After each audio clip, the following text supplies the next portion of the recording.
elle.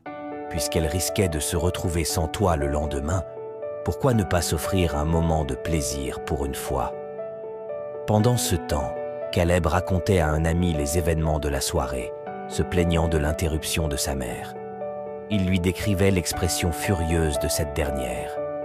Son ami se moqua, disant que sa mère s'en remettrait et qu'il n'aurait qu'à la flatter lors de leur prochaine soirée mondaine.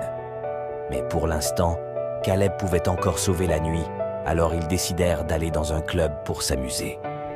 Au même moment, Véronica s'était changée, vêtue d'une somptueuse robe rouge, prête à profiter d'une soirée en boîte de nuit pour oublier ses soucis, au moins le temps de quelques heures.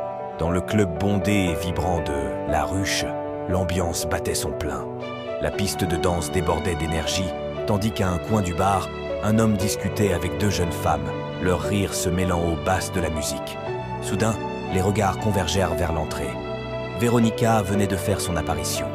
Sa robe rouge, éclatante sous les lumières tamisées, captiva immédiatement l'attention de plusieurs fêtards.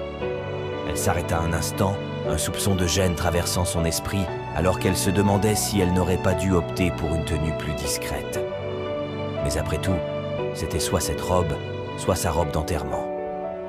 Elle se dirigea vers le bar et, avec un sourire en coin, demanda au serveur quelque chose de fort et de pas cher. Intrigué, il lui servit 2 shots de tequila.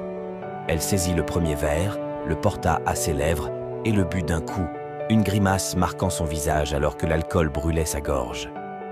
Juste avant de prendre le second, elle se rappela pourquoi elle était venue. Pour s'évader, pour laisser derrière elle tout ce qu'elle traînait depuis trop longtemps. D'une main décidée, elle vida le 2e verre et, sans hésiter, fit signe au serveur de lui en préparer une nouvelle tournée.